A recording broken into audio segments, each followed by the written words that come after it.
Hello, my name is Miles Muela Masato. My name is Alina Shajan. And I'm Meha Matthew. We believe that a major issue that affects our community in Philadelphia is the underfunding of SEPTA. Nearly 55,000 students use SEPTA to get to and from school. However, they have frequent problems because of SEPTA's underfunded staff that causes strikes to happen often. There are unclean subway stations and bus stops, and there are frequent delays, and several other problems.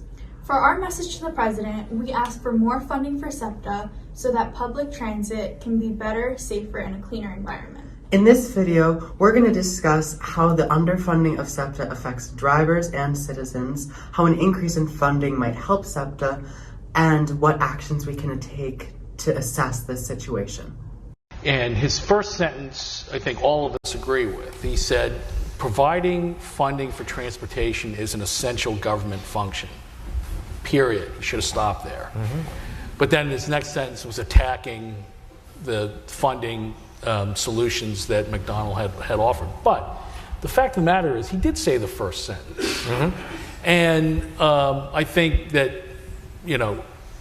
universally, conservatives who want to cut funding and want to reduce the size of government, they do acknowledge that transportation is an essential government function, and it should be funded. And it should be funded by a user fee system, and it should be funded in a way that prioritizes how it's funded and the projects that are selected. So, so that one part of the challenge, I think, is already surmountable, which is an essential government function. And I think most conservatives would agree with it. Most transit systems are hub and spoke systems that lead into downtown. So as people move away from downtown, as jobs move away from downtown, transit's going to lose. I don't think transit's ever going to get back to 75% of what it was before the pandemic. Now, a lot of people argued before the pandemic that transit relieved congestion, that transit benefited people who weren't using it because it produced all these side benefits, congestion relief, and energy savings and things like that. And it turns out none of those things were true.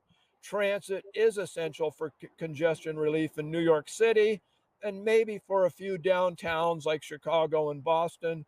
But most cities in America, transit could disappear tomorrow and nobody would notice. And it could have disappeared in the middle of 2019 and no more than 1 or 2% of the people would notice because hardly anybody was riding it. Transit is based on a early 20th century business model. For our documentary, I was able to get in contact with Pennsylvania Secretary of Transportation, Michael B. Carroll. While I was unable to get a video recording of this conversation, I was able to jot down some notes on our conversation and what the secretary said about SEPTA in regards to funding.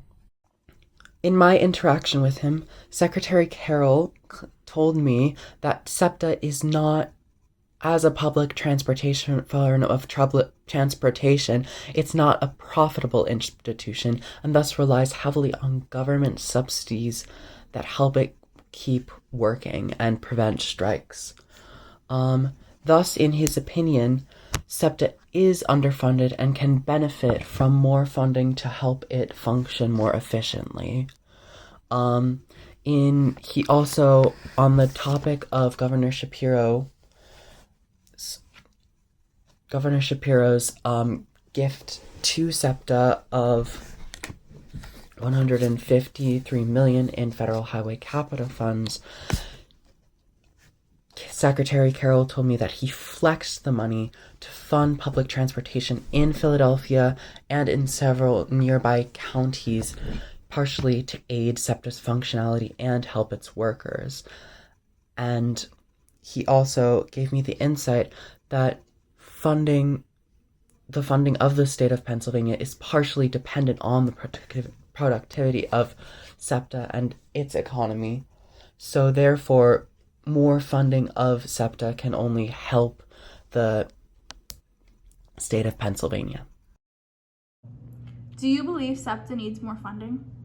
In my personal experience, I have often taken SEPTA, typically the regional rail, when going to college and to work. And although SEPTA does not have the cleanest environment usually, I do believe that SEPTA doesn't need more funding and that there are other and many numerous ways to go about changing the status of SEPTA. When I take the train, specifically the BSL, I often see people jumping the turnstiles to avoid paying.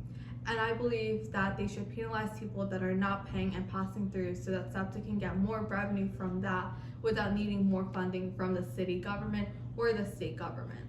Another method that SEPTA could use that does not require funding would be to optimize efficiency. Oftentimes, SEPTA drivers, specifically for the buses, don't use the most efficient route, and finding the best route would reduce the amount of money that is being spent on fuel. And this additional money could be put towards creating a cleaner and safer SEPTA environment.